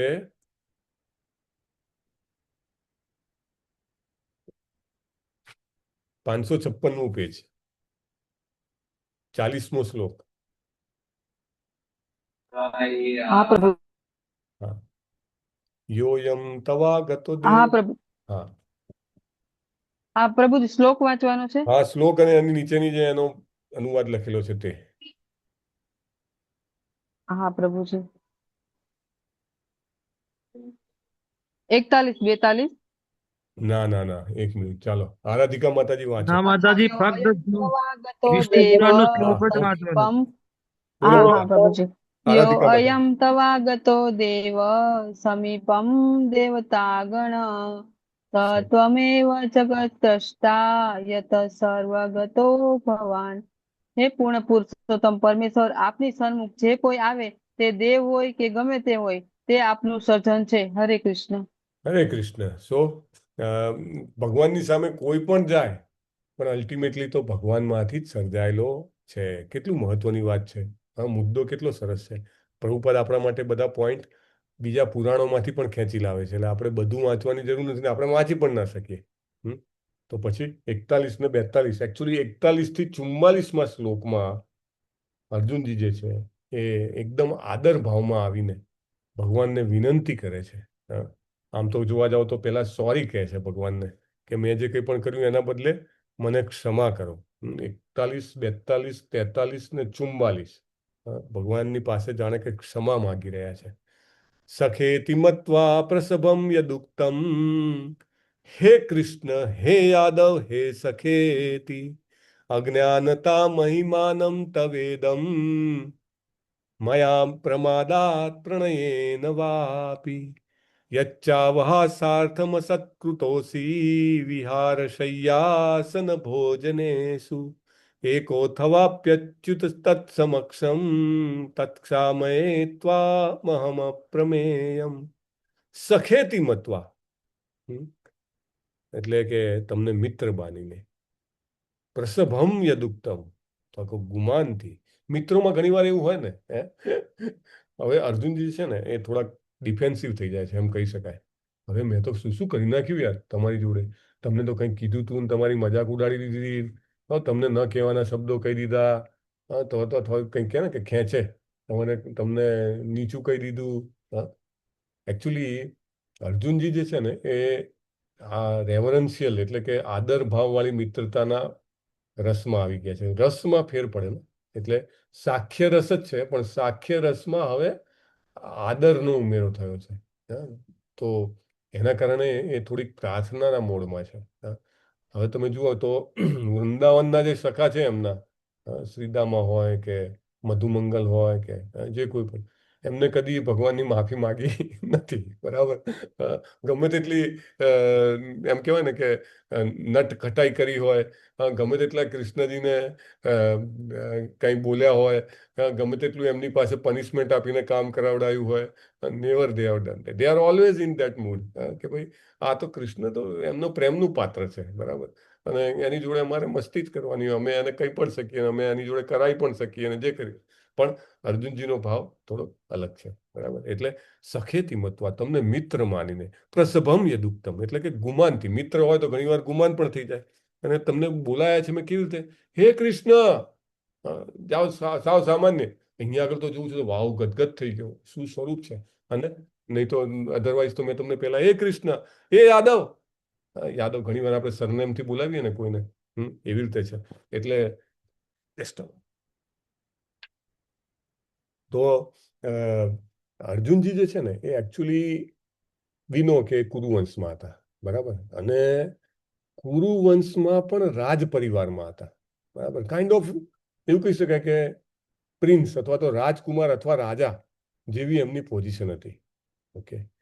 પણ કૃષ્ણજીની એ પોઝિશન નહોતી. કૃષ્ણજીને યાદવ કરેલા, એટલે કે યાદવોમાંના એક, not from a ruling family. તમે સમજી શકો છો બે વચ્ચેનો ભેદ. એક કહેવાય ને કે ઇલાઇટ ફેમિલી અથવા એરિસ્ટોક્રેટિક ફેમિલી, કે દાખલા તરીકે ભારતમાં કહો તો કે ભાઈ ગાંધી કુટુંબ, કે ભાઈ જે કોઈ પણ એ સરનેમમાંથી આવે તો કે ભાઈ they are Born with a golden spoon in a mouth, બરાબર. તો રાજકીય કુટુંબ કે જ્યાં આગળ એમનું પ્રભાવ કે એ બધું નાનપણથી હોય. ત્યારે કૃષ્ણને યાદવ કરીને કીધા કે યાદવ તો કેટલા બધા યાદવોમાંના તમે એક છો. નહીં તો એમના રાજા તો કે ઉગ્રસેન છે કે ભાઈ જે કોઈ પણ, he is not a king. તો એ રીતે એમને બોલાયેલા છે કે હે કૃષ્ણ, હે યાદવ, હે સખા, એમ કરીને એમને બોલાયેલા છે. અજાનતા મહિમાનમ તવેદમ. અજાનતા, જાણ્યા વગર. શું નથી જાણ્યું? તો કે તમારો મહિમા, તમે આટલા બધા મહાન છો, તમે આટલા બધા શક્તિશાળી છો, તમે આટલા બધા પ્રભાવશાળી છો, એ ક્યારે એ વખતે તો મેં જાણ્યું નહોતું. એના કારણે મયા પ્રમાદાત પ્રણયેન વાપી. બે કારણ કીધા છે. કયા બે કારણ છે? પ્રમાદથી અથવા પ્રણયથી. પ્રમાદ એટલે મૂર્ખામીથી, કે એમ કહીએ ને કે કંઈ પણ વિચાર્યા વગર, એમ જ ભાઈબંધ છે કે કંઈ પણ બોલાય એને તો પ્રમાદ, સાવ. અથવા તો ભાઈબંધ ના હોય તો પણ આને તો કંઈ પણ કહેવાય એમ કરીને. અથવા પ્રણયથી, કે ભાઈબંધ છે ને મારો મિત્ર છે, હું એને પ્રેમ કરું છું, હું એને કંઈ પણ કહી શકું, એ પ્રકારનો એક પ્રણય. એટલે કાં તો પ્રમાદથી, એટલે કે તમારો મહિમા ના ખબર હોય એવું હોવું ના જોઈએ, પણ છતાંય મેં મૂર્ખામીથી તમને એવી રીતે બોલાયા. કાં તો મેં પ્રેમથી તમને કહે આ તો મારા જ મિત્ર છે, એને કહી શકું, એ રીતે બોલાયા. કઈ પણ રીતે બોલાયા. તમે એવું બધું મારું ધ્યાને ના કરશો. કેમ ધ્યાને ના કરશો? તો આગળ એના કારણ કે છે એ 43મા શ્લોકમાં વિલ સી ધેટ. પણ એ પહેલા કહે છે કે મેં તમને ક્યારે ક્યારે તમને આવી રીતે બોલાયા છે અથવા અનાદર કર્યો છે. અનાદર કર્યો એટલે કે અવહાસ અર્થમ, મસ્કરી કરી છે તમારી. અસત્કૃત, અનાદર કર્યો છે. ક્યારે ક્યારે? તો કે વિહાર એટલે કે આરામ કરતી વખતે. શૈયા કે સુવામાં. આસનમ એટલે બેસવામાં. ભોજનેસુ, ઇવન જમતી વખતે બી ઘણી ખલ્લી ઉડાયેલી છે. આપણે બે એકલા હોઈએ ત્યારે પણ એક, અથવા તો ઘણા લોકોની વચ્ચે, અપી અચ્યુત તત્ સમક્ષમ, ઘણા બધા લોકોની સામે પણ મેં તમને એમ કહેવાય ને અનાદર કરેલો છે, મસ્કરી કરેલી છે. અર્જુનજી એ બધું યાદ કરે છે. બહુ જ મહત્વની વાત છે. એકચ્યુઅલી આપણને એવું લાગે કે અર્જુનજીનો પ્રેમ નીચો છે. આપણે એકચ્યુઅલી સાખ્ય રસની તો ઘણા દૂર છીએ, બરાબર. અર્જુનજીનો સાખ્ય ભાવ કે વૃંદાવનનો સાખ્ય ભાવ, સખાઓનો, એને કમ્પેર કરીને આપણે અર્જુનજીને નીચે વિચારો કરતા આપણે એવું વિચારવું જોઈએ આપણે કોઈ પણ પ્રકારના 5 મુખ્ય ભાવથી પણ ઘણા દૂર છીએ, બરાબર. એટલે આપણે એને માત્ર સમજવાનો અને એનાથી આપણે કંઈક કેળવવાનો પ્રયત્ન કરવો જોઈએ, નહીં કે બીજા ભક્તને નીચા પાડવાનો પ્રયત્ન કરવો જોઈએ. હંમેશા આપણે કોઈ ભક્તને સારું કંઈક કરતા જોઈએ અને આના કરતા પેલા ભક્ત તો બહુ સારું કરે છે, એટલે એમ કરીને નહીં. એ આપણી જે ઇન્ટેન્શન છે ને, એ આપણો ભૌતિક જગતની આપણી જે પદ્ધતિ છે એ આપણે એવોઇડ કરવી જોઈએ. સો આગળ 43મા શ્લોકમાં કહે છે કે પિતાસી લોકસ્ય ચરાચરસ્ય, કે ભાઈ મેં આ બધું કર્યું, ચાલો, પણ તમે મને માફ કરી દો. કેમ માફ કરી દો? તો કે પિતાસી, પિતા જેવી રીતે પુત્રના ભૂલો માફ કરી દે. બાળક નાનું હોય તો માફ કરી દે. લોકસ્ય ચરાચરસ્ય, સમગ્ર જગતના તમે પિતા છો, ચર અને અચર એના પિતા છો. તમસ્ય પૂજ્યસ્ય ગુરુર ગરીયાન, તમે પૂજ્ય છો, ગુરુ છો, બહુ જ મહિમાશાળી છો. નત્વત સમો તસ્ય અભ્યધિક કુતોન્યો લોકત્રય અપ્ય પ્રતિમ પ્રભાવ. તો કે છે કે તમે તમારો કોઈ સમોવડીઓ નથી અને તમારાથી શ્રેષ્ઠ કોણ હોઈ શકે? શ્રેષ્ઠ વ્યક્તિ જે હોય એનામાં હંમેશા કરુણા, દયા અથવા ક્ષમાની ભાવના સ્વાભાવિક રીતે હોય છે. બરાબર? તમે સૌથી શ્રેષ્ઠ છો, તો તમારામાં સૌથી વધારે દયા, સૌથી વધારે કરુણા, સૌથી વધારે ક્ષમા નિહિત છે. તમે મને ચોક્કસ માફ કરશો. એવું પહેલા એમના ગુણોના દ્વારા કહે છે અને પછી 3 ઉદાહરણ આપીને 44મા શ્લોકમાં કહે છે, તસ્માત પ્રણમ્ય પ્રણિધાય કાયમ પ્રસાદય ત્વા અહમીશ મિડ્યમ પિતેવ પુત્રસ્ય સખેવ સખ્યુ પ્રિય પ્રિયાયાર હસી દેવ સોરું. પિતા પુત્રને જેવી રીતે માફ કરી દે, મિત્ર મિત્રને જેવી રીતે માફ કરી દે, અથવા પ્રિયતમ પોતાના પ્રિયતમને, પતિ પત્નીને કે પ્રેમી પ્રેમિકાને, અથવા પ્રેમિકા પ્રેમીને, અથવા પત્ની પતિને જેવી રીતે માફ કરી દે, તેવી રીતે તમે મને માફ કરી દો. કારણ કે આ બધા ભાવમાં કેવું હોય છે કે ટોન ઇઝ ડિફરન્સ. ગમે તેટલું એને એમ કે શું મૂર્ખા જેવી વાત કરે છે, તો પણ એમાં જે ટોન હોય અથવા એમાં જે ભાવ હોય ને, એ ભાવમાં ખરેખર એ વ્યક્તિને નીચો પાડવાની ઈચ્છા ના હોય. શું ગાંડા જેવું કરે છે, પણ ઇટ ઇઝ એવું નહીં કે એને નીચો કહેવો છે, પણ એને કહેવામાં એક પ્રેમ છે અને એને સત્યનું પણ ભાન કરાવવું છે, અથવા તો એને કંઈક કહેવું પણ છે. તો ત્યારે એ જે ટોન છે એ ડિફરન્સ હોય છે. તો એવી રીતે કહે છે કે આવી રીતે જ્યારે વાત થતી હોય, પિતા પુત્રને માફ કરી દે, પ્રેમી પ્રેમિકાને કે પ્રેમિકા પ્રેમીને માફ કરી દે, મિત્ર મિત્રને, બેનપણી બેનપણીને માફ કરી દે. અરે એવું તો કીધે કરે, ચાલે જાય. તો એવી રીતે તમે મને માફ કરી દો. હા, બહુ જ મહત્વનું અર્જુનની આ પ્રાર્થના છે. અર્જુન અહીંયા આગળ સોરી કહે છે ભગવાનને.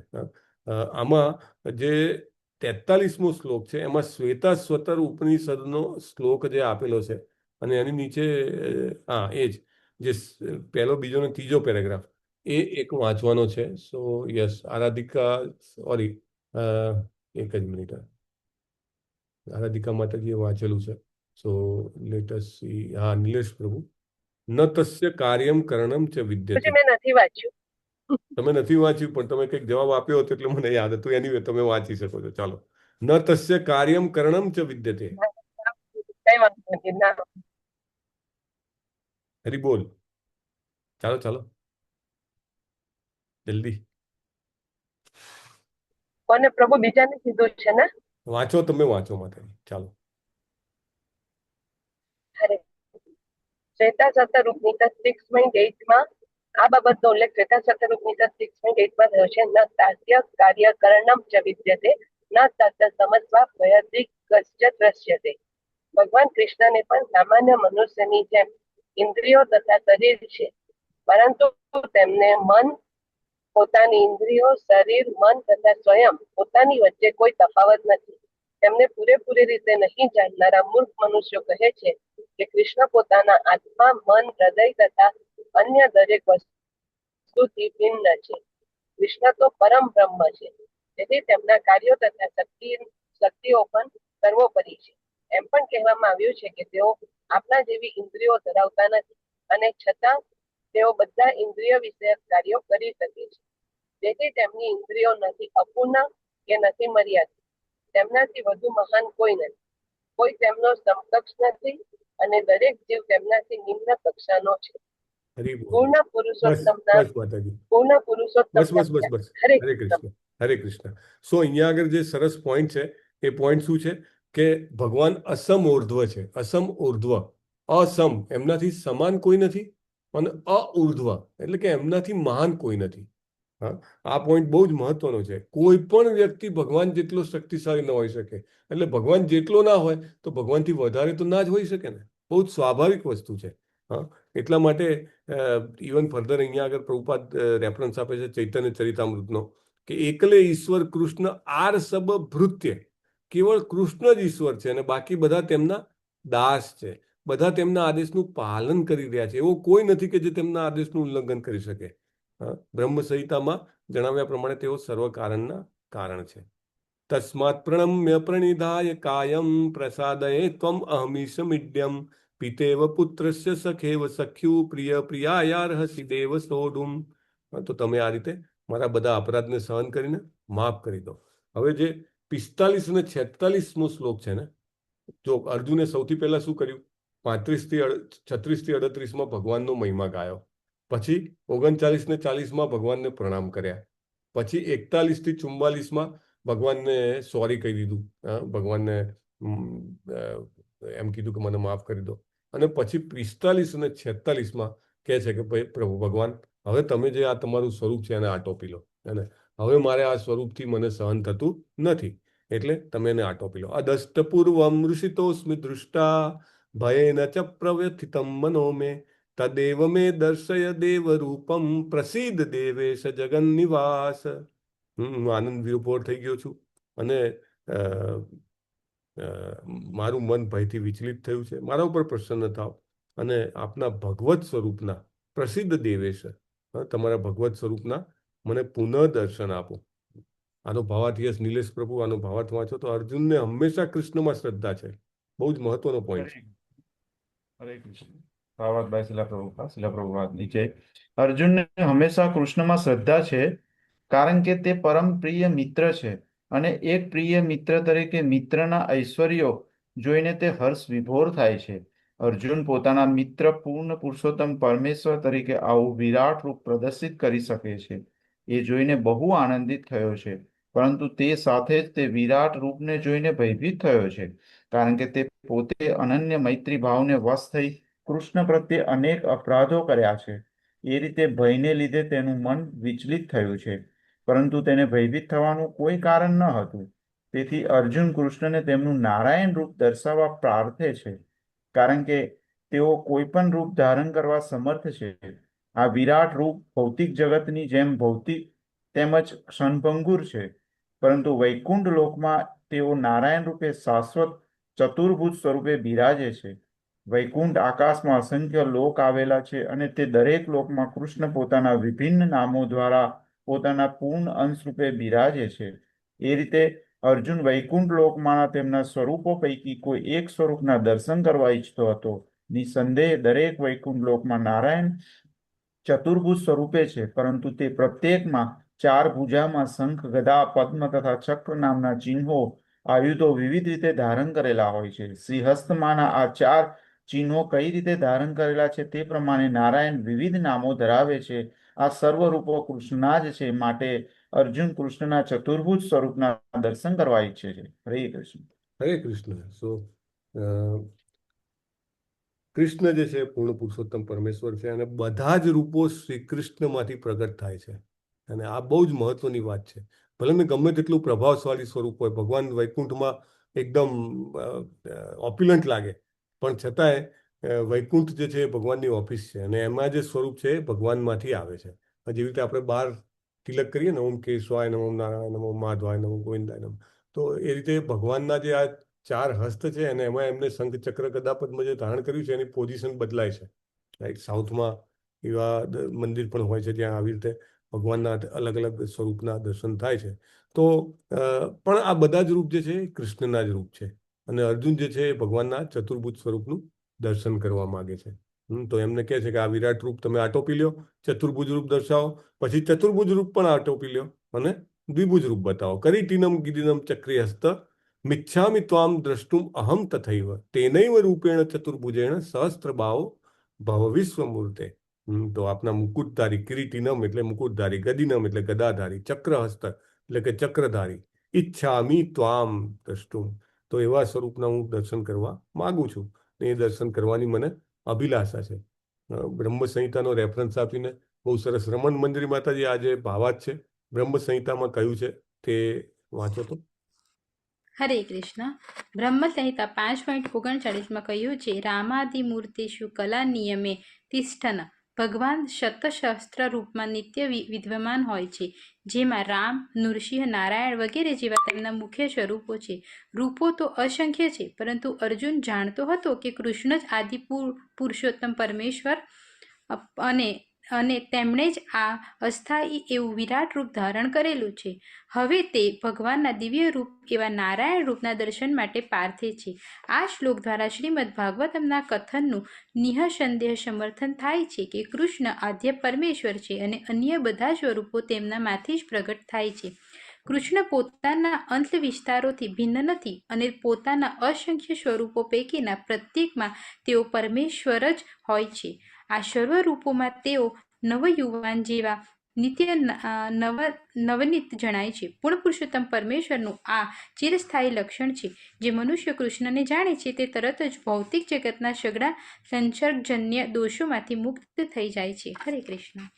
તો કૃષ્ણજી અર્જુનજીની રિક્વેસ્ટને એક્સેપ્ટ કરીને હવે પોતાનું આ જે વિકરાળ વિશ્વરૂપ છે એને સંકેલી લેશે અને ખૂબ નયનને આનંદ થાય, દ્રષ્ટિને આનંદ આપે એવું ચતુર્ભુજ સ્વરૂપ અને પછી એના પછી દ્વિભુજ સ્વરૂપ જે છે એ પ્રગટ થશે. આપણને એવું લાગે કે ભગવાન વારે વારે એવું કહે છે, અરે આ વિશ્વરૂપ પણ બહુ જ અલભ્ય છે અને પછી ચતુર્ભુજ રૂપ અલભ્ય છે અને પછી એના કરતા અલભ્ય દ્વિભુજ છે. અરે દ્વિભુજ ક્યાંથી અલભ્ય હોય? અર્જુનની સામે તો હંમેશા દ્વિભુજ સ્વરૂપે અવાઇલેબલ જ હતા ને. એ કંઈ થોડું અલભ્ય કહેવાય, એ કંઈ અલભ્ય ના કહેવાય. પણ આમ જોવા જાવ ને તો દ્વિભુજ સ્વરૂપ પણ ભગવાને કેટલો ટાઈમ પ્રકાશ્યું આ ધરાતલ પર? કેટલો ટાઈમ હતા ભગવાન? એપ્રોક્સિમેટલી કેટલા વર્ષો હતા? 125 125 વર્ષ, બરાબર. અને 125 વર્ષ પણ કયા યુગમાં હતા? હા, મે બી 128 કરો, પણ કયા યુગમાં હતા? દ્વાપર યુગમાં. દ્વાપર યુગમાં હતા. હવે તમે વિચારો, દ્વાપર યુગમાં હતા. દ્વાપર યુગનો ગાળો કેટલો છે? આપણો કલયુગનો સમય કેટલા વર્ષનો છે? 4,32,000. એ પ્રમાણે તમે દ્વાપરનો ગણો તો કેટલા થશે? 8,64,000. બરાબર. હવે આ 8,64,000 માંથી 125 વર્ષ જ ભગવાન હતા, દ્વિભુજ સ્વરૂપે આ ધરાતલ પર હતા, બરાબર. બાકી તો એમના ધામમાં અને અથવા બીજા કોઈ બ્રહ્માંડમાં જ્યાં લીલા ચાલી રહી હોય. એટલે આમ જોવા જાવ તો બહુ નાનો પીરિયડ છે, હે ને? બહુ અલભ્ય રૂપ છે. કેમ કહેવાય છે એટલું અલભ્ય રૂપ, દ્વિભુજ રૂપ? બહુ ઓછા પીરિયડ માટે ભગવાનને અવેલેબલ હતું. અને જેટલા ઓછા પીરિયડ માટે અવેલેબલ હતું એમાં પણ જેમની ચેતના તૈયાર નહોતી, જેમને જન્મો જન્મથી એના માટે મહેનત કરી નહોતી, જેઓ સબમિસિવ એટલે કે સરેન્ડર કે શરણાગતિ વાળા નહોતા, એ તો એ વખતે પણ એમને નહોતા પહેચાની શક્યા. કંસ છે, શિશુપાલ છે, દુર્યોધન છે, એ બધાની સામે તો હતા જ નહીં. એ લોકો ક્યાં ઓળખી શક્યા છે ભગવાનને? ભગવાનને સામાન્ય નર સમજે છે એ લોકો. એટલે એક તો ભગવાનનું દ્વિભુજ સ્વરૂપ જ પહેલા તો બહુ જ ઓછા પીરિયડ માટે પ્રકાશમાન હોય છે ભૌતિક જગતમાં, અને એ સમય દરમિયાન પણ ચેતના જેની ઉપયુક્ત હોય એ જ એમને સ્વીકારી શકે છે. બધા તો સ્વીકારી પણ નથી શકતા. એટલા માટે ભગવાનનું આ સ્વરૂપ અલભ્ય ગણાય છે. ઇનફેક્ટ અત્યારે પણ ભગવાન કલિયુગમાં પણ એમના નામ સ્વરૂપે અથવા તો વિગ્રહ સ્વરૂપે સાક્ષાત અવાઇલેબલ છે. પણ આપણે કેટલા કન્વિન્સ થઈને ભગવાનને સ્વીકારી શકીએ છીએ કે ના, હું જે હરે કૃષ્ણ કૃષ્ણ કૃષ્ણ હરે હરે, હરે રામ રામ રામ હરે હરે જે જપ કરી રહ્યો છું, ભગવાન સાક્ષાત શબ્દ સ્વરૂપે મારી જીવા પર નર્તન કરી રહ્યા છે.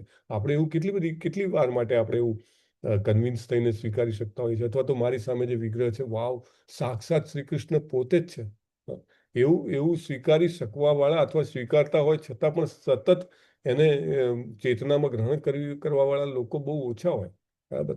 માટે કહેવાયું છે કે ભગવાનનું આ દ્વિભુજ સ્વરૂપ બહુ જ અલભ્ય છે અને ઇટ ઇઝ વેરી રેર. કૃષ્ણએ અર્જુનને પણ કીધું કે ભાઈ હું તને જે બતાવું છું એ ન દ્રષ્ટ પૂર્વમ, 47મા શ્લોકમાં ભગવાન શબ્દનો ઉપયોગ કરે છે.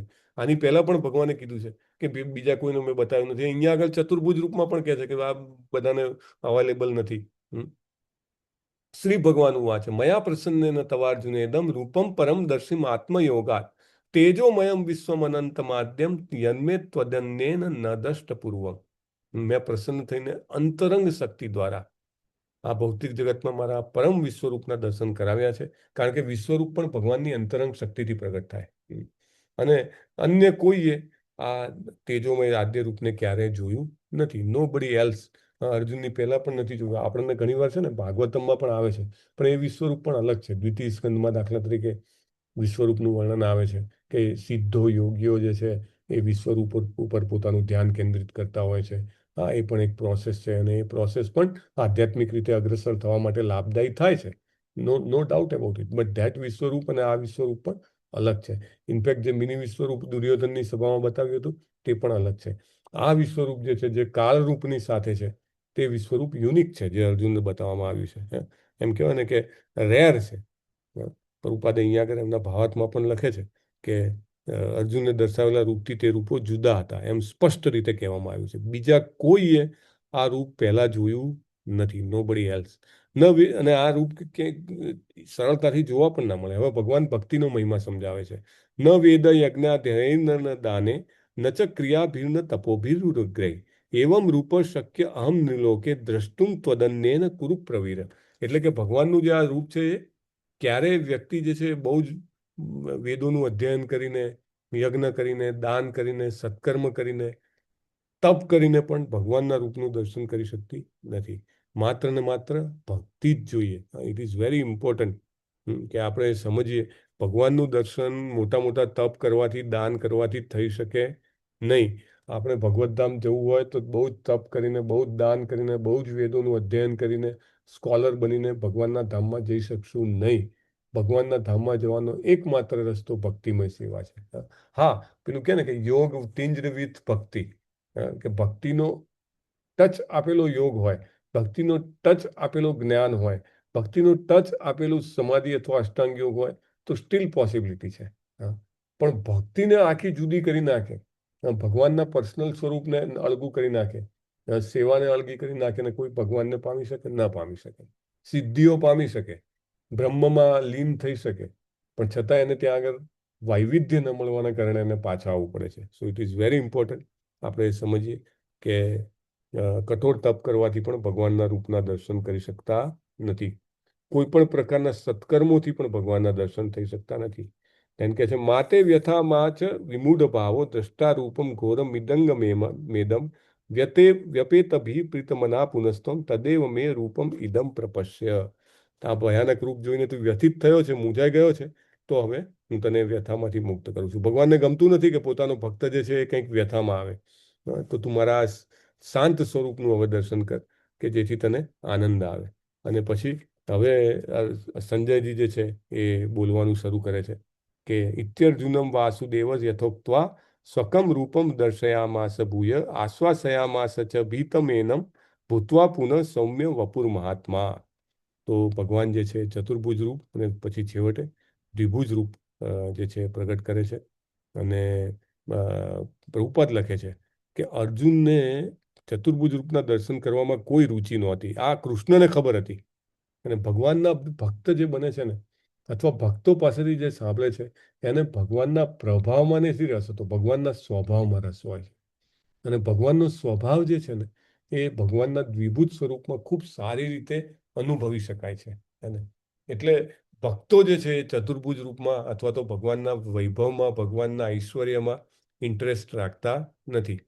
પણ છતાંય અર્જુને રિક્વેસ્ટ કરી એટલે એને બતાવે છે. પણ છેવટે તો સૌમ્ય વપુ એટલે કે દ્વિભુજ રૂપ જે છે એ બતાવે છે.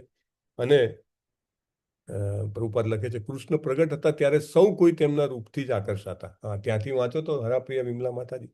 કૃષ્ણ પ્રગટ હતા ત્યારે 50મા શ્લોકમાં.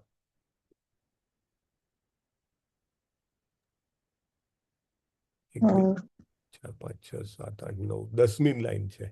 કૃષ્ણ પ્રગટ હતા ત્યારે સૌ કોઈ તેમના રૂપથી આકર્ષાતા. કૃષ્ણ આ બ્રહ્માંડના સંચાલક હોવાથી તેમણે પોતાના ભક્ત અર્જુનના ભયને દૂર કર્યો અને તેને ફરીથી પોતાનું સુંદર સૌમ્ય રૂપ દર્શાવ્યું. બ્રહ્મ સંહિતા 5.32 પણ કહ્યું છે પ્રેમાંજન છુરિતમ ભક્તિ વિલોચનેન. જે મનુષ્યની આંખોમાં પ્રેમરૂપી આંજેલું છે તે જ કૃષ્ણના સુંદર રૂપનું દર્શન પામી શકે છે. હરે કૃષ્ણ. હરે કૃષ્ણ. સો લાયકાત શું છે? ક્વોલિફિકેશન, એલિજિબિલિટી ક્રાઇટેરિયા શું છે? પ્રેમાંજન છુરિત ભક્તિ વિલોચન. આંખોમાં એ અંજન, એ ચશ્મા પહેરેલા હોવા જોઈએ. શેના ચશ્મા? તો કે પ્રેમના. અને તો જ ભગવાનનું આ સ્વરૂપ દર્શન થઈ શકે. બહુ જ સરસ. પ્રભુપાદે તો ઘણા બધા પોતાના લેક્ચરમાં આ બ્રહ્મ સંહિતાના શ્લોકનો રેફરન્સ આપ્યો છે.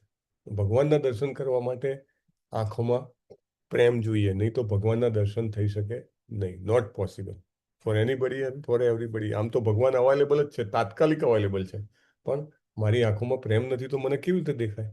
So it is very important આપણે એ સમજીએ. અને અર્જુન પછી આ સ્વરૂપ જોઈને શું કહે છે? ઇષ્ટેદમ માનુષ રૂપમ સૌમ્યમ જનાર્દન ઇદાનીમ અસ્તિ સમૃદ્ધ સચેતા પ્રકૃતિમ ગત. અર્જુનજી કહે છે કે જ્યારે અર્જુને ભગવાનનું આ રૂપમાં દર્શન કર્યું તો એમને કીધું, હે જનાર્દન, આપનું સુંદર મનુષ્ય સમાન રૂપનું દર્શન કરીને હું સ્વસ્થ ચિત્તવાળો થયો છું. મારી મૂળ પ્રકૃતિ મેં પુનઃ પ્રાપ્ત કરી છે. માનુષમ રૂપમ શબ્દો સ્પષ્ટપણે સૂચવે છે કે ભગવાન કૃષ્ણનું મૂળ સ્વરૂપ દ્વિભુજ છે. ભગવાન નું ઓરિજિનલ જે ગોલોક વૃંદાવનમાં સ્વરૂપ છે તે દ્વિભુજ સ્વરૂપ છે, અને એમની પ્રતિકૃતિમાં આપણા બધા મનુષ્યોને બનાવવામાં આવ્યા છે. જે લોકો ભગવાનના, હા કૃષ્ણ માતાજી વાંચો તો, જે લોકો ભગવાન કૃષ્ણને સામાન્ય વ્યક્તિ માની હરે કૃષ્ણ. હરે કૃષ્ણ પ્રભુજી, દંડવત પ્રણામ. જે લોકો ભગવાન કૃષ્ણને સામાન્ય વ્યક્તિ માની તેમનો ઉપવાસ કરે છે તેઓ ભગવાનની દિવ્ય પ્રકૃતિથી અજ્ઞાત હોવાનું અત્રે કહ્યું છે. જો ભગવાન કૃષ્ણ સાધારણ મનુષ્ય જેવા હોત તો પ્રથમ વિશ્વરૂપનું અને પછી ચતુર્ભુજ નારાયણ રૂપનું કેવી રીતે દર્શન કરાવી શકત? તેથી ભગવદ્ ગીતામાં એવો સ્પષ્ટ ઉલ્લેખ છે કે જે ભગવાન કૃષ્ણને સામાન્ય વ્યક્તિ માને છે અને વાચકને એમ કહી અવળે માર્ગે દોરે છે કે ભગવાન કૃષ્ણની અંદર સ્થિત નિર્વિશેષ બ્રહ્મ જ બોલી રહ્યું છે, તે સૌથી મોટો અન્યાય આચરી રહ્યો છે. ભગવાન કૃષ્ણે પોતાના વિશ્વરૂપ તથા ચતુર્ભુજ વિશ્વરૂપના વાસ્તવમાં દર્શન કરાવ્યા છે, તો પછી તેઓ સામાન્ય મનુષ્ય કેવી રીતે હોઈ શકે? શુદ્ધ ભક્ત ભગવદ્ ગીતાના આવા વિપરીત ભાષ્યોથી કદાપી ગૂંચવાતો નથી, કારણ કે તે તથ્ય શું છે તે જાણે છે. ભગવદ્ ગીતાના મૂળ શ્લોકો સૂર્ય જેવા સ્પષ્ટ છે, તેમને મૂર્ખા ટીકાકારોના દીવાના પ્રકાશની કોઈ જરૂર નથી. હરે કૃષ્ણ. હરે કૃષ્ણ. સો વેરી ઇમ્પોર્ટન્ટ. આપણે બધાએ જો ભક્તિમાં આગળ વધવું હોય તો ભગવાનનું શ્યામ સુંદર દ્વિભુજ મુરલીધર ત્રિભંગ સ્વરૂપ જે છે તેની ઉપર જ ફોકસ કરવું જોઈએ, કારણ કે એ જ આપણને પ્રભુપાદ શીખવાડે છે. અને આપણે ભગવાનના ઐશ્વર્યની પાછળ ભાગવું ના જોઈએ, ભગવાનના પ્રેમની પાછળ ભાગવું જોઈએ. તો જ પ્રેમાંજન છુરિત ભક્તિ વિલોચને ન, આપણે આપણા નયનમાં પણ પ્રેમનું અંજન લગાવી શકીશું. Very important. પ્રભુપાદ કહે છે ભગવદ્ ગીતાના મૂળ શ્લોકો સૂર્ય જેવા સ્પષ્ટ છે અને મૂર્ખા ટીકાકારોના દીવાના પ્રકાશની કોઈ જરૂર નથી. પ્રભુપાદ બહુ જ બ્લન્ટ લખે છે. પ્રભુપાદ એક વખત એમના લેક્ચરમાં કહે છે કે મહાત્મા ગાંધીએ પણ ભગવદ્ ગીતા ઉપર ટીકા લખી, બહુ જ વેરી ફેમસ, પણ કે એમને એમાંથી અર્થ સરવવાનો પ્રયત્ન કર્યો કે ભગવદ્ ગીતા દ્વારા ભગવાન આપણને અહિંસા તરફ લઈ જવા માગે છે. તો કે એ કેવી રીતે શક્ય હોય? કે ભગવાન અર્જુનને કહે છે કે ઊભો થા ને યુદ્ધ કર. તમે હિંસાનું પણ જ્યાં આગળ અગ્રેસર્સ હોય, આતતાઈઓ હોય, ત્યાં આગળ એનું પણ મહત્વ છે. So it is wrong. એટલે એવું નહીં કે એમને મહાત્મા ગાંધી પ્રત્યે કંઈ એમ કહેવાય ને કે માન નહોતું, પરંતુ એ પોઈન્ટ કરે છે કે ભક્ત ન હોય અને જો વ્યક્તિ માત્ર જ્ઞાન દ્વારા ભગવાનના શબ્દોને સમજવાનો પ્રયત્ન કરે તો એ મિસગાઈડ થશે અને બીજાને પણ મિસગાઈડ કરશે. So it is very important કે આપણે ભગવદ્ ગીતાને એઝ ઇટ ઇઝ જેમ પ્રભુપાદ આપે છે એ આપણે લેવાનો પ્રયત્ન કરીએ. અને એ આપણને કેવી રીતે મળશે? Bona fide spiritual master. આપણા જે પરંપરાગત પ્રણાલીમાં જે ગુરુ આવતા હોય પ્રભુપાદ દ્વારા આપણને મળે છે, એ રીતે જ લેવાનો પ્રયત્ન કરવો જોઈએ. અધરવાઇઝ ઇમ્પોસિબલ, અશક્ય છે. કૃષ્ણને સમજવાની શરૂઆત કરવી પણ અશક્ય છે. સમજવું તો વાત બાજુની છે, એની શરૂઆત કરવી પણ અશક્ય છે જો આપણે પરંપરામાં આવતા ગુરુ પ્રણાલીમાં ન જઈએ તો. કારણ કે ગુરુની કૃપા વગર તો કાંઈ પણ શાસ્ત્ર સમજવું અશક્ય છે. અને પછી 52મા શ્લોકમાં ભગવાન કહે છે કે આ જે રૂપ છે બહુ દુર્લભ છે, દેવોને પણ અતિપ્રિય રૂપના દર્શન કરવાનો અવસર મળતો નથી. એ સદૈવ આવો અવસર શોધતા રહે છે. અને ભગવાન સામે આવે તો અવજાનંતી મામ મૂઢા માનુષીમ તનુમ આશ્રિતામ. લોકો જે છે ઉપહાસ કરે છે ભગવાનનો, કે ભાઈ આ તો માણસ છે અને ભગવાનના જેવા લક્ષણો બતાવવાની ટ્રાય કરે છે. સો ભગવાનનું સ્વરૂપનું દર્શન એ અત્યંત દુર્લભ છે. નાહમ વેદેન તપસા ન દાનેન ચેજ્યા શક્ય એવમ વિધો દ્રષ્ટુમ દ્રષ્ટવાનસી મામ યથા. કે તું મારા જે સ્વરૂપના દર્શન કરી રહ્યો છે એ કોઈ પણ રીતે પ્રાપ્ત કરવા શક્ય નથી. અને શક્ય કરવા માટેનો એકમાત્ર રસ્તો 54મા શ્લોકમાં ભગવાન કહે છે ભક્ત્યા ત્વનન્યા શક્યમ અહમેવમ વિધો અર્જુન જ્ઞાતુમ દ્રષ્ટુમ ચ તત્વેન પ્રવેષ્ટુમ ચ પરંતપ. હે અર્જુન, માત્ર અનન્ય ભક્તિ દ્વારા જ મને મૂળ રૂપમાં જાણી શકાય છે. અને કેવળ આ રીતે જ તું મારા વિશેના જ્ઞાનના રહસ્યોને પામી શકીશ. મોટો ભાવાર્થ પ્રભુપાદે આપેલો છે. ઓલમોસ્ટ એમ કહી શકાય 1, 2, 3 ને 4 પેજનો ભાવાર્થ છે. અને એમાં પ્રભુપાદે કેટલા બધા શ્વેતાશ્વતર ઉપનિષદનો રેફરન્સ આપ્યો છે. યસ્ય દેવે પરાભક્તિ યથા દેવે તથા ગુરો તસ્યૈ તે કથિતા રીતા પ્રકાશંતે મહાત્મન. પછી પ્રભુપાદે ફર્ધર આગળ બ્રહ્મ સંહિતાનો રેફરન્સ આપ્યો છે. યસ્યૈક નિશ્ચય જીવંતી લોમ બિલજા જગદંડનાથા વિષ્ણુ ઇહ યસ્ય કલા There's no one in your contacts named Malampuza Jivanatha. ગોવિંદમ Who આદિ contact પુરુષમ info are તમહં you looking ભજામિ. for? Sorry, I don't understand. Then again Gopal Tapani ઉપનિષદનો પણ રેફરન્સ આપ્યો છે.